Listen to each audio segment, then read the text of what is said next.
A lot of young kids want to become superheroes, so can the Titans create a school to teach them all how to become Teen Titans? This is the Comicstorian channel where I take some of your favorite trade paperbacks and single issues and I break them down into digestible bites to help you understand. Then I read them dramatically back to you. All alterations to the panels, text, and images are to prevent copyright problems, and all art is owned by its respective companies. What we do here is create a synopsis of your favorite comic book storyline or current storylines. The point is to allow you to understand what's going on and then go to your local store and pick them up. And today we're going to be bringing you Teen Titans Academy issues 1 through 5. Now, when we last left off at the Teen Titans, Robin had left and gone on over to the Robin book, while the Teen Titans were left aimless because their leader had abandoned them. But that's when Nightwing approached them and asked if they'd want to join something new, an academy. And this is that new direction that we are taking with the Teen Titans. Now, this is spinning out into a bunch of other books, such as Robin, Crush, Shazam, and if you want to know when the next one comes out, hit that bell and hit the notification so that you know when all of our videos are coming out. Now, let's get into Teen Titans 1 through 5. As the boat pulls up through the mist along the shore of Titan's Tower, Nightwing welcomes the new students, telling them that they put on the mask, knowing no matter how hard they fight, the world won't change. But they're not in it to change the world. They're just in it to try and do some good, or maybe, along the way, make for themselves a future brighter than the one that stalks them. Donna asks, "Stalks? How about awaits us?" And Raven says before they can continue, the boat is here. Once the students are inside, Nightwing continues his speech, stating that he'd like to welcome them all here. But let's turn things over to the head mistress of Roy Harper Titans Academy, Ms. Starfire. Starfire takes the podium, stating thank you. "Students, our inaugural class, on behalf of all of the Titans, I bid you welcome. This is where you begin. Many applied for admission, many did not make it. You were all chosen, hand-picked according to not only your gifts, but your wits and your work ethic. And above all, your strength of character. When we finish this term, you will graduate and be ready for whatever may come your way, whether you choose to join the Titans team or not. Now, to kick off the semester, please stand and repeat after me." As orientation concludes, the students break off and they all head to their classes. And first up is Defense Against the Dark Arts with Nightwing. He begins a roll call with Summer Zahid, Matt Price, Vic Pietroso, Adelinta, Tubi, Gorilla Greg, Stitch, and... Before Nightwing could even say it, another student runs in asking if they're late. Is this the right class? And Nightwing says, "It's fine, Dane. Glad you made it. Fall in." So basically, self-defense moves. We'll start with a demo. We're going to pair you up with a holographic opponent. Questions? Matt raises his hand asking, "So we're supposed to fight the Red X?" Nightwing looks back at the hologram and sees that it's changed from a standard opponent, stating, "Very cute. Whoever did that, please leave the simulator controls to me." But as Nightwing tries to change it back, the hologram begins to show images of the Teen Titans fighting the Red X.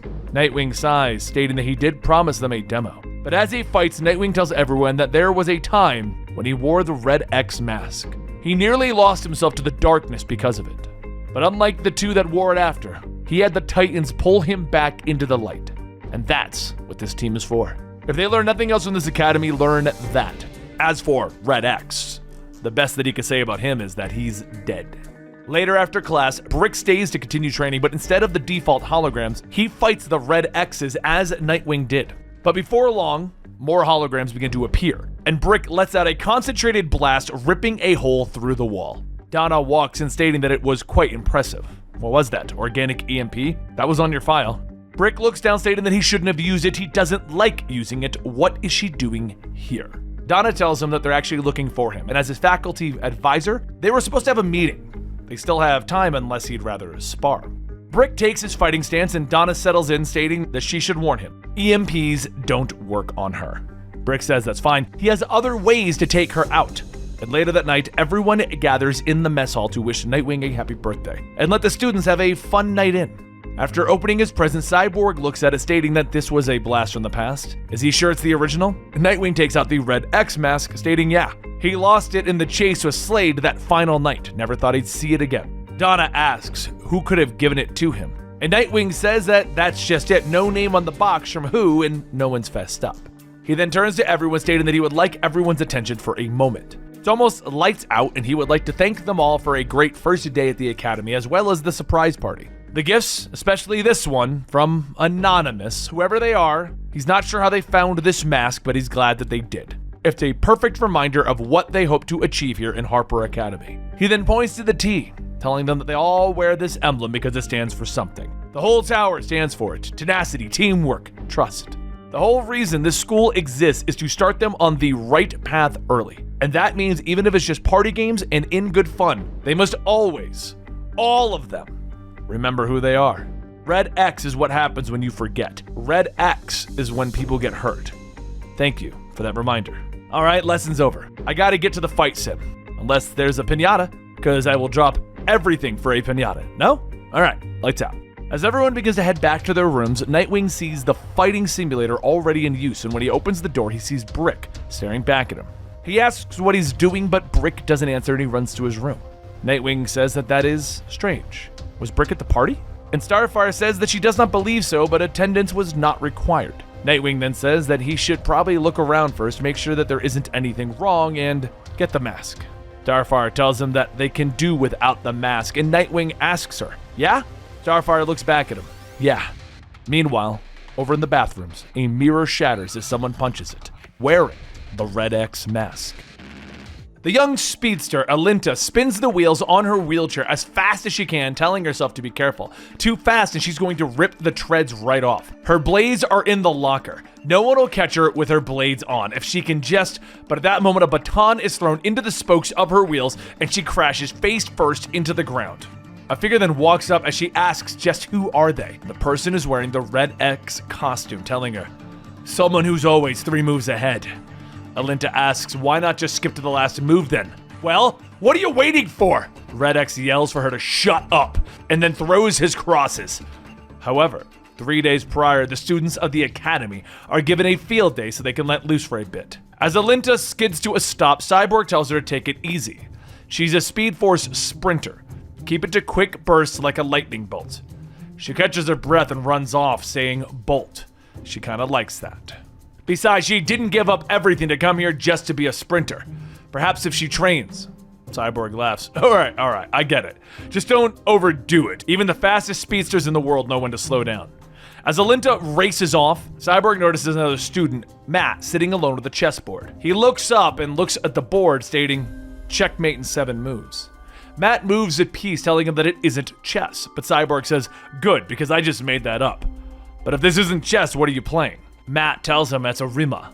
You play it using a standard chess set with some marked up spaces, but it's a completely different game. Cool, but it's field day. Why aren't you working out? Matt tells him that he doesn't need to. He's stronger than anyone here, including Cyborg. Sharpening his strategic thinking is a better use of his time.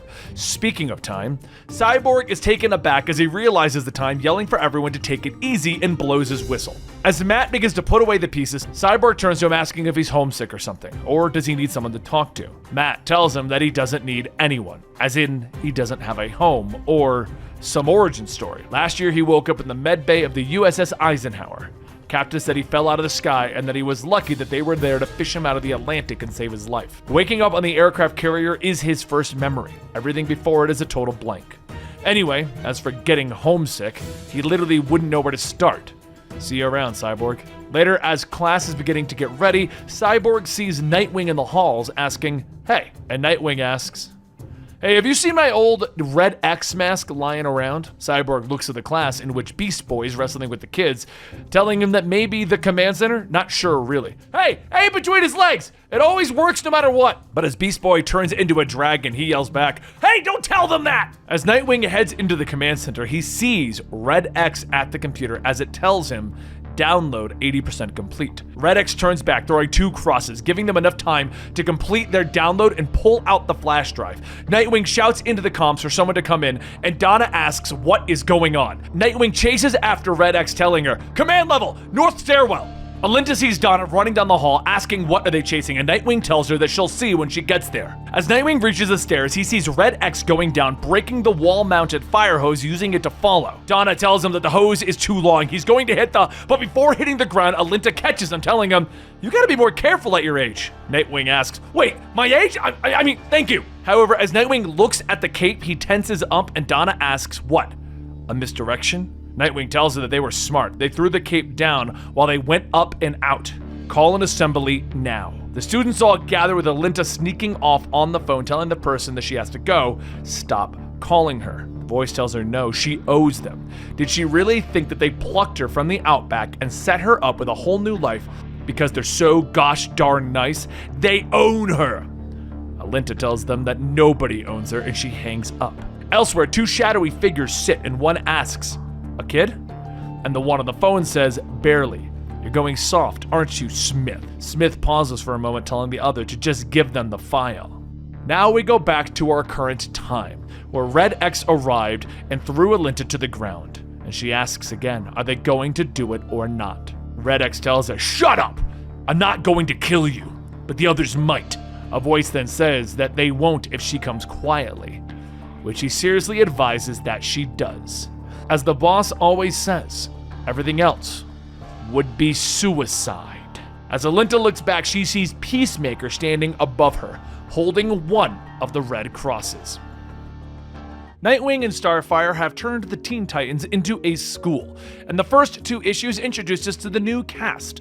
And at the end of the last issue, Red X appeared. We discovered that Nightwing used to be Red X and then retired the title, but someone else has taken the title and is using it to mess with the Teen Titans.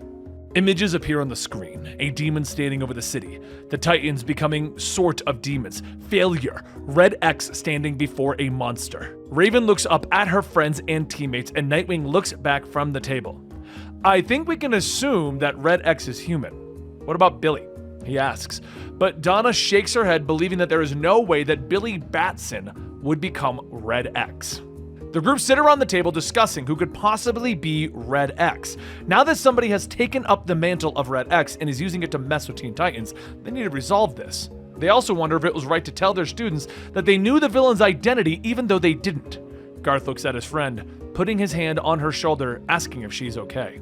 I think we need to check on the kids, Raven whispers, but Cyborg looks at her, pointing out that the kids are safe in Titan's Tower and that the upperclassmen have been put in charge. They need to focus on their mission of getting meta-refugees from Markovia. Are we really going to sacrifice these kids for one of Ray's little premonitions? He asks the group, and Garth begins to get mad, but Raven stomps him. She explains that she doesn't quite know what she saw, but it feels like something bad is coming. Come on, you should go lay down, Garth tells her as he leads her out of the room, looking back angrily. The kids are going to be fine. No one can get inside of the tower. Cyborg points out to the others. Meanwhile, back with the Suicide Squad, this is a bad call, Peacemaker says, looking at Red X in their helicopter. I don't care what you think about the call, just so long as you remember that it's mine, Waller tells him over the radio, and she orders the squad to use Red X to get past the tower defenses, noting that he could make a good replacement for Talon if the villain should suddenly go crazy. Fine, but I'm running this my way. These are kids, Waller. We're breaking into a kid's school. They're weapons, like you, Peacemaker. I'd remember that, she tells him before cutting the signal. Inside of the tower, Crush stands over the terminal waiting for her shift to end, and she hits the button, receiving another message from her father. Family stuff? A voice asks as she rips the earbuds from her head, whirling at the speaker. Don't sneak up on people, she shouts at Roundhouse, who looks very startled. Red Arrow and Kid Flash walk in behind them, asking what the commotion is. Nothing! Literally nothing! I don't know why we're pretending that these command shifts matter. Whatever, I'm out, Crush shouts as she storms off. In the dormitories, Bolt and Summer can't seem to sleep. What I don't understand is why you haven't told the Titans about what happened in the city, about the Suicide Squad trying to get you. Summer tells her friend, but Bolt shakes her head, explaining that the people that attacked her work for very dangerous people from her past. The Titans knew about my connection to Waller. I would be expelled, she says, sitting up in her bed, explaining that the place that she comes from is full of good people, but that her family isn't one of them. Once she discovered her speed powers by mesmerizing the speed equation, her parents used her as a runner. What she didn't realize is that her parents worked in moving stolen goods. Eventually, their debts caught up with Bolt.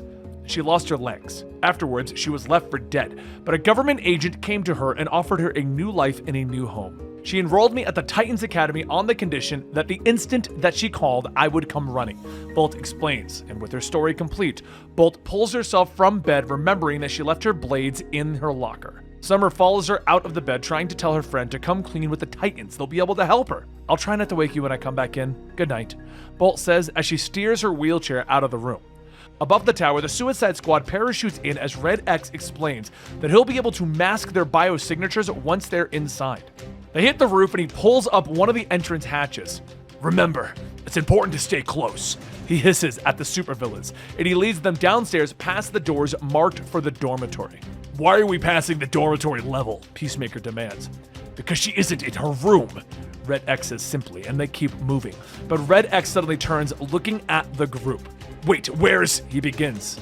Superboy stayed behind, staring at an old picture of him with the Titans. The security systems turn, scanning that he is an intruder, and alarms begin to blare throughout the tower, waking up the students. So much for the element of surprise. You were supposed to stay close, moron! Peacemaker shouts at Superboy, and inside of the command center, Gorilla Greg can sense the intruder's minds in the tower. I'll lint it down here! Summers shouts to the others, and in the lower levels, a Bolt has already hit the ground, her wheelchair a mangled mess as Red X stands over her. What are you waiting for? Kill me if that's why you're here. I'm not going to kill you, but they might, he says, pointing behind her. You work for her? Alenta demands, turning back to Red X. Yeah, and now you will too.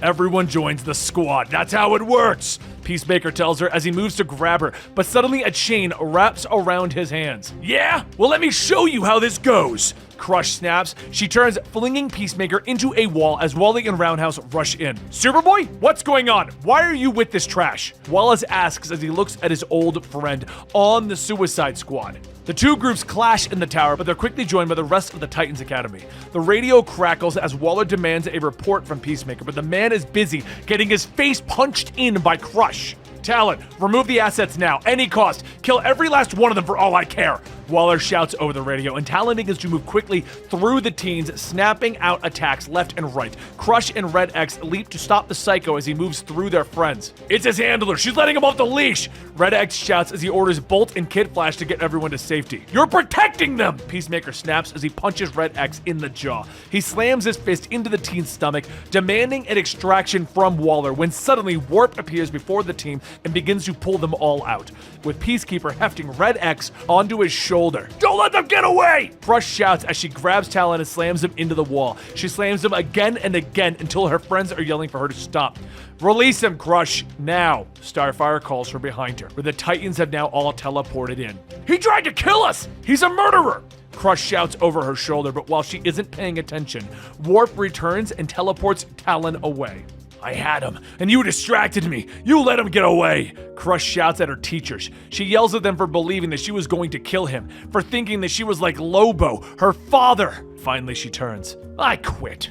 She shouts as she storms out of the room. Later, as everyone sits in the cafeteria and tries to recover from their ordeal, Garth sits with Raven, pointing out that her premonition was right, but she shakes her head. Garth, the big scary stuff I've been seeing?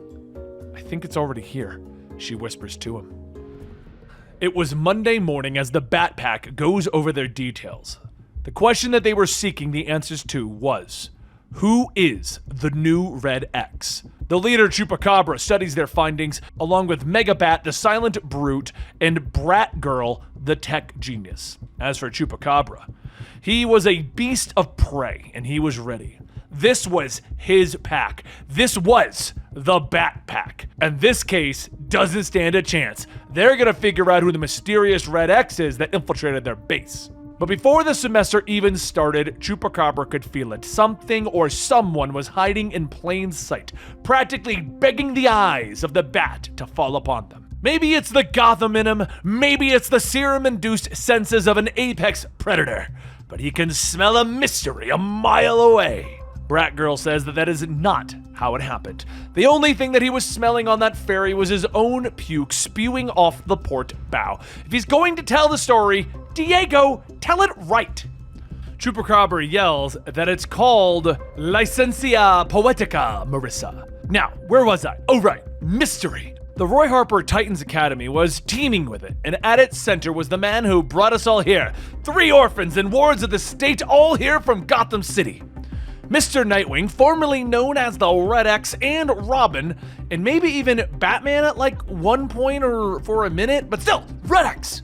The mysterious death-masked man in black that spawned not one but 2 copycats until here at Titans Academy, once again, Red X was reborn! This one's identity, like the last two, was a carefully shrouded secret, one too tempting to resist. The Bat Pack rounded up the usual suspects, which wasn't hard. Bad guys crumble fast if you strike fear into their hearts, and that's the Bat Pack's specialty. Well, that and interrogation, or as Chupacabra calls it, good cop, bad cop.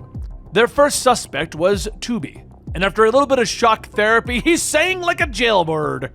Brat Girl asks, what is he talking about? We didn't get anything from Tubi. And Chupacabra says, I didn't say the singing was good, which is why we needed to get some information from one of our more reliable sources. Someone who kept tabs on all the comings and goings of the tower. Stitch the Snitch. This kid had the goods on every Academy student and some of the faculty. Of course, Stitch themselves was clearly not Red X material, which brings us to our next suspect, Matthew Price. Since the first day of Titans Academy, something about him didn't quite add up.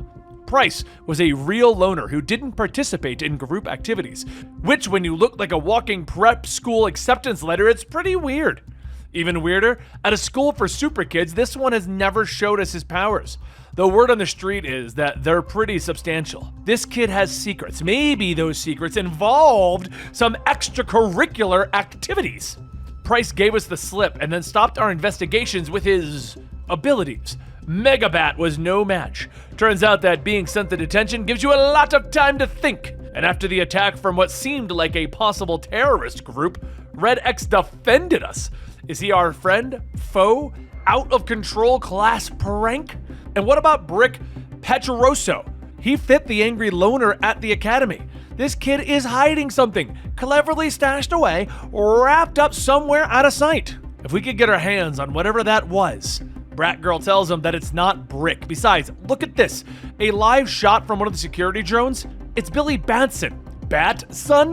What a waste of a cool name! This kid has no skills, no powers, no secret identities to speak of. What made him Academy worthy? None of us knew. In fact, no one knew much about anything involving Billy Batson. He began screaming something, and then the feed died. But what the Bat Pack didn't hear was Billy Batson was calling out, Shazam! And after lightning striking, nothing happened. Since the Bat Pack lost visual on Billy for whatever reason, it was time to visit Billy's place where they met one Miguel Montez. After explaining what they were doing and needing to come in to look around, Miguel told them, rather rudely, no, and slammed the door on their faces, complete with the comedic falling and swinging of the nameplate. But it would seem that across the hall, Emma Radley heard their story and offered to let them look through their room. Now the question was, who the heck was M. Radley? All they knew was that he was Brick's roommate, which was good enough for them. Not sure why he was being so helpful. But no sooner did they get to work, but they were thwarted by Brick himself, freezing the room before they could get anything useful. Chupacabra calls for the Pack-mobile. And a second later, Megabat scooped up Chupacabra and Brat Girl and booked it out of there. Once they were finally getting away, the Pack goes over their list of suspects and begins to count down each one that is not the Red X. They needed something fast, and if they kept going like this, they wouldn't be very good at what they do. But while looking over their lead suspect, Billy Batson, Miss Donna Troy snuck up and told them that Billy Batson is not Red X. Whatever it is that you're trying to do or pull, Red X is not to be played with. Anything that you find will be brought to me immediately. Now get back to your rooms. The overlords have spoken. The case has run cold until Billy. Billy was waiting for them because Miguel told him that the Brat Pack was looking for him, but they wouldn't blow their cover, so they just told him that he had the wrong idea. Everything was beginning to come undone, that is, until the door opens to their cave, and inside is Red X! There's just something in the air in Gotham, something extra about it. The people, the hustle, even the terrible smell, it's home. Anywhere else in the world and it would be considered unlivable, dangerous even. So what's different about this particular city that makes it feel safe for a kid like Diego? As if people didn't know. Batman. He is vengeance. He is the night. He is... But before Diego could continue his inner monologue, he runs into the backside of the Dark Knight's lackey, Nightwing. After being brought back to Baymont home, the administrator asks, "Another flight? Your wings want clipping." Nightwing tells him that those gates outside are 6 meters high and covered in razor wire. Getting past them was quite impressive, Diego. The administrator adds that it's also against the rules as it was the last time, and it seems that the usual punishments have failed to correct his misbehavior. Diego scoffs, stating that he's sure that they will find a more unusual punishment. But before the two could continue to argue, Nightwing steps in, stating that he would like to ask a few questions. Diego goes back to his room, where Marissa asks how it went. And he tells her that he was so close. Batman was moving fast, but he kept up this time. Everything was going well until Nightwing blocked his path. She asks what came out of that, and he explains that Nightwing brought him back here. But they know it. They just know that if they can find Batman and tell him that the kids have been disappearing, he'll figure it out. So they might just have to channel their own inner Batman and investigate this to the best of their ability. So as the lights go out, Diego, Marissa, and Lucas sneak into the administrator's office to look for clues when suddenly there's a rattle at the door. Everyone hides as the administrator walks in, telling Dr. Gruesel to come on in. They go back and forth with the administrator handing Gruesel a file. Gruesel flips through it and approves. And the administrator says that this one won't be telling tall tales. Their experiments will remain a secret. As the two of them lead to discuss the financials of this entire arrangement, Marissa gets up, rummaging through the paperwork, realizing that the administrator is selling orphans for scientific experiments. They just need to find something about that transfer. When she turns back to Diego to get confirmation, she finds that he is gone. Over in the dorms, Diego says, "Diego, why no, I'm Lucas. Don't you remember the unusual kid who's constantly in your hair?" The administrator clears his throat. Yes, of course. Lucas, well, the good doctor here has adopted you. Gruesel leaves with Diego, and Marissa and Lucas hurry outside. Marissa then hands over one of her trackers so that they can see where Gruesel takes Diego. Over in the hospital, Gruesel begins his evil villain monologue, explaining that the work of Langstrom is never completed, nor fully realized. It's a cure for the most deadly plague haunting humans in all of humanity. The disease of humanity. Diego struggles against his bindings, but Gruesel manages to do a slight injection. A phone then rings and he leaves to go answer it, and at that moment Marissa and Lucas sneak in. But he turns back, catching them, and Lucas throws a chair at them. Woozy from the serum, Diego asks Lucas if he's been working out, but Marissa yells that they need to get out of here. Once they free Diego, they begin to look for a place to hide, but Gruesel turns to them, transforming into a man-bat. He lunges at Diego, but Diego grabs the light, shining it in Gruesel's face, giving him and the others time to escape. That's when they hit a dead end. And the man-bat Gruesel begins to creep his way towards them when there's a sudden ring and Gruesel screams out in pain. Diego calls out, asking, "What is that awful noise?" And Marissa asks, "What noise?" As Gruesel falls to the ground, Nightwing continues to blow his dog whistle long enough to tie up the good doctor. Marissa realizes quickly what's going on. A dog whistle produces a pitch at a frequency outside of the human's spectrum of hearing. Dogs can hear it, and so can other animals with sensitive hearing, like bats. Diego asks why was he able to hear it, but when they all get outside, they all realize that his skin is now bleach, he's got bat-shaped ears and fangs. When they begin to worry about his reaction, he tells them, "This is awesome! Maybe I'll grow wings next." Marissa asks Nightwing what he was thinking with the dog whistle, which leads to asking him if he even has a dog. He says no, but he could. Maybe someday. Who knows?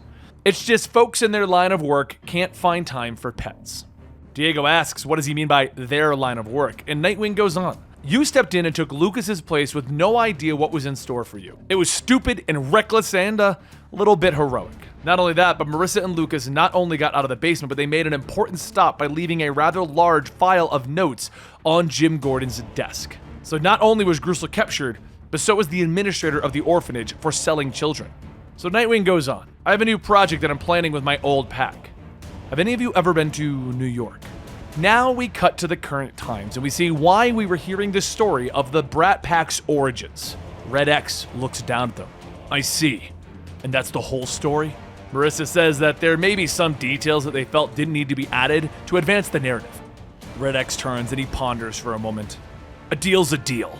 He removes his mask, telling them that Nightwing saw something in them and now he does too. He wants his own team, not Nightwing's, and this is his play to win them over. Diego looks up at the realization of who Red X is. "No way. The Titans have never shown you this kind of trust, and they never will. Now tell me, how is this school any different from the Baymont home than Gruesel?" As I see it, the only difference is that it's even more dangerous. Have they ever told you what they're training all of you children for? What the Teen Titans Academy is prepping you for? Of course not. You don't explain yourself to the artillery, which is what you are to them. I'm also sure that it wasn't a coincidence that Nightwing only recruited you after Diego was injected with the Super Soldier Serum. Red X begins to climb out the window with his helmet back on. He will be here in less than a minute. I have to lay low for a bit, but the next time we meet, I want an answer. Are you ready to join a better pack?